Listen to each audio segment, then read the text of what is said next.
La hija del coronel llamó a los 4 esclavos a su cuarto. No vas a creer lo que pasó. La frase cae como un rumor en Santa Eulalia, rápida, dulce, imposible de contener entre el fuelle del servicio y las paredes de taipa. Era una noche sin luna, el aire traía el humo de la caña que ardía lejos, y en la casa grande una ventana mal cerrada dejaba pasar el coro de grillos y el olor a pólvora de fogatas lejanas. Mariana, a los 20 años, cruzó el corredor con la calma de quien sabe que la obediencia es la moneda más valiosa de su apellido. Pero esa noche la calma tenía un filo diferente. La promesa de un matrimonio arreglado, la sombra constante del coronel Augusto do Sacramento y un secreto que latía como sangre bajo la piel. La hacienda respiraba en 2 tiempos. Por un lado, el orgullo marcial del dueño, el coronel que medía honor en responsabilidades y castigos. Por el otro, el rumor de los hombres y mujeres que trabajaban la tierra, cada uno con un nombre arrancado y luego en pequeños gestos reconstruido. En la casa grande, Mariana era la imagen pulida de la familia, peinada, vestida según la decencia social, enseñada para casar. Pero nadie entre las servidumbres, ni siquiera en la familia, sospechaba que detrás de los pliegues del vestido había preguntas que el poder no había conseguido acallar. Esa noche, detrás de una puerta cerrada, ella convocaría a los que el mundo llamaba propiedad. Su llamado, sin embargo, era el primer acto de una desobediencia íntima, una grieta que nadie en Santa Eulalia sabría cerrar sin desgarrar algo humano. Si esta historia te toca, quédate hasta el final. Hay nombres que necesitan ser recordados.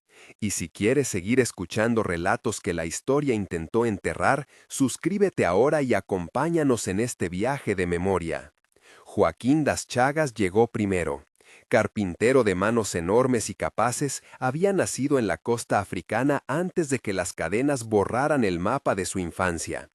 Cuando reparó la ventana del cuarto de Mariana, sus dedos encontraron una madera maltratada que por un instante le devolvió la sensación de trabajar con árboles libres, una memoria que, en su pecho, llevaba tatuada el olor a savia y la canción que su madre le había enseñado. Mariana lo observó en silencio. La escena era sencilla, luz de vela, las astillas brillando como pequeñas estrellas en las manos de Joaquín y el ruido del trabajo como una confesión. No hubo palabras ceremoniosas, solo 2 miradas que se descubrieron cómplices de una ternura peligrosa. No fue consentimiento puro, el desequilibrio estaba siempre presente, ella, hija de quien mandaba, y él, hombre marcado por la carencia de opciones. Pero entre el contacto de sus manos hubo un reconocimiento humano que no pedía permiso a la ley. Joaquín hablaba pocas veces de su memoria africana, pero cuando lo hacía, sus frases eran como trozos de poema roto, nombres de árboles, colores de mar, la palabra de su madre convertida en escudo. Mariana lo observó en silencio. La escena era sencilla, luz de vela, las astillas brillando como pequeñas estrellas en las manos de Joaquín, y el ruido del trabajo como una confesión. No hubo palabras ceremoniosas, solo 2 miradas que se descubrieron cómplices de una ternura peligrosa. No fue consentimiento puro, el desequilibrio estaba siempre presente, ella, hija de quien mandaba, y él, hombre marcado por la carencia de opciones. Pero entre el contacto de sus manos hubo un reconocimiento humano que no pedía permiso a la ley. Joaquín hablaba pocas veces de su memoria africana, pero cuando lo hacía, sus frases eran como trozos de poema roto, nombres de árboles, colores de mar, la palabra de su madre convertida en escudo. Mariana escuchaba como quien recoge un tesoro prohibido. En sus manos, ella empezó a ver que había una costura en la casa que podía abrirse sin que nadie lo sospechara. Una costura hacia la compasión. Benedito da Conceição apareció en la vida de Mariana en tardes largas, cuando la casa se soltaba de su rigidez y quedaba el rumor de las tareas terminadas. Mulato, lector a escondidas, aprendiz de palabras que leían un mundo más allá del alambrado de la hacienda, Benedito tenía la voz de alguien que conoce el efecto de una estrofa en una piel cansada. Leía a escondidas para los niños del servicio, les transmitía versos con la lenta devoción de quien reza en otra lengua. Mariana fue descubriendo en Benedito la ternura de la palabra compartida, los labios que declamaban, los ojos que buscaban comprensión. Con él había tardes de libros susurrados, notas de música que se filtraban de la cocina y la sensación de que el lenguaje podía ser refugio cuando todo lo demás era propiedad.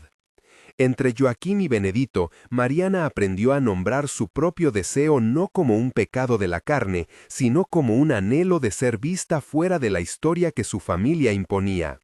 Pese a todo, el peligro siempre asomaba. No había consentimiento sin coerción, y la intimidad entre una mujer de la casa grande y los hombres cautivos era una transgresión que el mundo no toleraría. Domingos Ferreira era otra cosa. Nacido en la propia hacienda, creció con la autoridad de criar a los demás esclavos y con el privilegio peligroso de administrar castigos en nombre del coronel. Era feitor, figura imprescindible para el mantenimiento del orden. Su relación con Mariana no nació de amor sencillo, fue una mezcla de atracción, resentimiento y una complicidad que rozaba lo impío. Había en Domingos una ambivalencia que lo hacía peligroso para ambos bandos. A veces se inclinaba hacia la bondad, otras se mostraba dispuesto a proteger los secretos que le convenían. Entre Domingos y Mariana hubo una escena que lo dijo todo, una tormenta, el techo dañado y la imagen de ella arrodillada frente a la fuerza que él representaba. Ella la ofreció como un gesto de reparación, él lo recibió con la autoridad que le daba su función, y en ese acto la intimidad se convirtió en transacción. Santa Eulalia, con sus cultivos y sus cuerdas de amarrar, parecía sostener un reloj implacable de jerarquías. Las noches alternadas entre reparaciones, lecturas y caricias eran pequeñas islas de humanidad. Sin embargo, los rumores empezaron a circular. El oficio de la lengua en la hacienda es más rápido que el de la noticia oficial. Un cuchicheo en la cocina, una mirada que se demora más, una prenda cambiada de sitio. Cefa, mucama y confidente de muchas verdades, cargaba en su espalda el peso de ver y callar. Sus ojos eran los de quien sabe leer la verdad en pequeñas señales, el brillo distinto de los ojos de Mariana, el silencio incómodo de un feitor en la noche. Cefa no pidió nada para sí, pero su conciencia le pesó como un yugo. La confesión de Cefa tenía la forma humilde de una ofrenda. Una mañana, en la sacristía polvorienta de la capela, se abrió en palabras con el padre Honorio, quien hasta entonces había sido el intérprete oficial de la moral en Santa Eulalia. Cefa habló de las noches, de las voces en el corredor, de las manos que se buscaban. El sacerdote escuchó con la seriedad que exige la Iglesia cuando lo social está en juego. Entre el deber pastoral y la complicidad con un sistema que también le daba posición, sus ojos fluctuaron. Sabía que denunciar significaría preservar el orden. Sabía que callar sería traicionar su propio credo de justicia. Eligió la primera opción. El padre informó al coronel. Augusto do Sacramento no necesitó muchas escenas para actuar. El honor familiar para él resonaba como un látigo silencioso. La noticia de los encuentros fue, para su sentido de la propiedad, una traición mucho más grave que cualquier acto de desobediencia. Convocó a su casa como quien llama a un consejo de guerra. Capangas, sirvientes alineados, la fila de la servidumbre que aguardaba en el terreiro. Mariana fue llamada también. Sin embargo, en su posición social, su castigo no sería el mismo que el de los hombres. En el imaginario del coronel, el escarmiento debía ser público y ejemplar. La convocatoria al castigo fue cuidadosamente calculada. La tarde del día señalado se abrió con un sol suave que no anunciaba lo que vendría. Los esclavos se reunieron en el terreiro como se reúne la cosecha, ordenados, vigilantes, con ese silencio que es mezcla de miedo y de sospecha. Joaquín, Benedito y Domingos estaban atados en la expectación de la multitud organizada para el espectáculo. La presencia de los demás no era para consolar, sino para instruir. El sistema debía reproducirse en la humillación. El castigo fue administrado con la frialdad con que se ejecuta una sentencia. El látigo, instrumento que traducía la autoridad, cayó sobre los cuerpos como la lógica cruel de una ley que no reconocía humanidad en aquellos que trabajaban la tierra. No describiré heridas como si fueran trofeos, lo que importa es la percepción. El sonido seco del cuero, las respiraciones que se quiebran, las lágrimas que limpian la tierra y que nadie recoge. La humillación vino con un doble filo. Por un lado, la violencia física que marcó la piel. Por otro, la exhibición pública que buscaba quebrar los espíritus, convertirlos en advertencia social. Mariana estuvo allí, con la mirada fija no solo en los hombres que sufrían, sino en la lógica que su apellido defendía. Su presencia en el borde del espectáculo fue una condena propia. Había llamado a esa reunión, y en el acto de llamar estaba su responsabilidad. En ese terrero, los ojos de Joaquín buscaron a Mariana una última vez. No había reproche, solo una pregunta muda que pedía reconocimiento. Benedito, con la poesía aún en los labios, se preguntó cómo palabras pueden sostener a alguien cuando el cuerpo cede. Domingos, que conocía el peso del látigo, pareció por primera vez percibir la verdad de su función. Había servido a la cadena y ahora pagaba con su propio cuerpo la ambivalencia de haberse hecho guardián en nombre del opresor. Cada golpe era también una lección colectiva. Allí se disciplinaba el cuerpo para que la tierra no se rebelara. Las consecuencias físicas no tardaron en aparecer. La infección, pocas semanas después, se llevó a Joaquín. Fue una muerte que la medicina de la hacienda no supo curar o no quiso curar. La enfermedad se alimentó de la carne castigada y de la indiferencia de quien cree que la vida de un negro vale menos. Benedito fue vendido a un comerciante de otra provincia. La dispersión fue su destino, la dispersión hacia manos que desconocían su poesía. Domingos, cuyo castigo tenía una intención ejemplar, fue enviado a trabajos forzados. Hubo, según los rumores que circularon con vergüenza, una mutilación que buscó convertirlo para siempre en símbolo de dominio. Las historias se fragmentaron y Santa Eulalia siguió su ritmo como si nada. Mariana fue enviada lejos, al convento de las Carmelitas, como solución para el deshonor que según su padre había ocasionado. Allí, bajo hábitos y rejas, vivió un tiempo que parecía hecho de lapsos. No se trataba simplemente de castigo religioso, era un encierro que borraba los gestos libres, que punteaba los días con oraciones que no salían del todo de su garganta. Entre plegarias y celdas pequeñas, Mariana llevaba consigo una resistencia que nadie reconocía abiertamente. El recuerdo de las manos que le tocaron con ternura, los nombres que le fueron entregados con confianza. En el silencio del convento, practicó un rito distinto, nombrar. En la lengua de Joaquín, en los versos de Benedito y en la voz áspera de Domingos, buscaba las palabras que restauraran lo que la violencia había intentado borrar.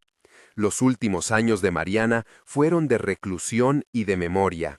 En las noches en vela, cuando la comunidad cerraba sus puertas y el convento quedaba con su pequeño murmullo de velas, ella pronunciaba en voz baja los nombres africanos que Joaquín le había confiado. Recitaba versos que sonaban a Benedito, repetía el nombre de Domingos como quien invoca a un fantasma para que no se extinga. Cuando la muerte la encontró en aquella celda, dicen que en sus labios quedaron esos nombres como un último acto de justicia. No fue una escena de redención triunfal, fue un gesto sencillo, doloroso y necesario. Pronunció los nombres que la hacienda había intentado arrancar, y en ellos devolvió identidad al sistema había despersonificado. La noticia de su muerte apenas fue un susurro en Santa Eulalia, pero en ese susurro quedó algo que el tiempo no pudo enterrar por completo. Recordar no es un acto neutro. La memoria que Mariana dejó, la práctica de nombrar para reparar, es un acto de resistencia contra la aniquilación que la esclavitud pretendía. No se trata de embellecer lo que fue horror, ni de convertir a los personajes en mártires sin contradicción.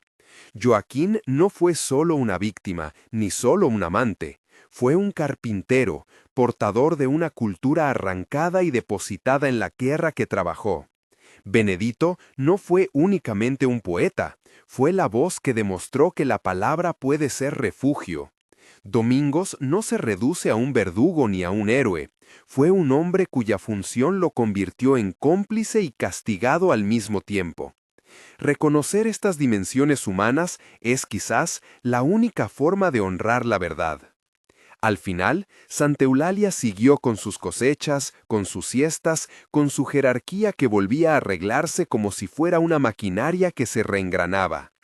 Pero la grieta que Mariana abrió, la que llevó a la llamada que dio título a esta historia, dejó una huella que no cabe en el calendario oficial. En las noches posteriores, algunas mujeres del servicio empezaron a susurrar nombres en voz baja, como quien pasa la antorcha de mano en mano. Joaquín, Benedito, Domingos, eran palabras para conjurar la memoria y para que la identidad no se desvaneciera. No vas a creer lo que pasó si esperas un final complaciente. No hubo absolución, ni castigo moral a quien impuso la ley. La tragedia fue real, y las vidas fueron consumidas por un sistema que no admitía compasión. Pero la sorpresa de esta historia no reside en un milagro, sino en el hecho sencillo y subversivo de nombrar. Mariana llamó a los 4 esclavos a su cuarto, y con ese llamado puso en movimiento algo que ni el coronel ni la iglesia pudieron contener por completo: la posibilidad de que una persona reconociera a otra como persona. Hoy, mientras recordamos, tenemos la obligación de nombrar y de no permitir que esos nombres se pierdan. Decir Joaquín, decir Benedito, decir Domingos y Cefa, todos ellos con sus historias, sus dudas y su humanidad, es en sí mismo una forma de reparación moral. No para borrar el daño, ni para justificar la complicidad de quienes callaron, sino para mantener viva la memoria y evitar que la repetición de la injusticia encuentre su normalidad en nuevas generaciones. Si esta historia te conmovió, compártela con alguien que necesite escuchar lo que la historia intentó ocultar. Deja un comentario con los nombres que piensas recordar, que no sean palabras muertas, sino promesas de memoria activa. Y suscríbete si quieres que sigamos recuperando relatos que la historia se empeñó en olvidar. Que no se nos olvide, la hija del coronel llamó a los 4 esclavos a su cuarto, y aquello cambió 3 vidas para siempre. Lo que sigue cambiando hoy es nuestra decisión de recordar y de nombrar.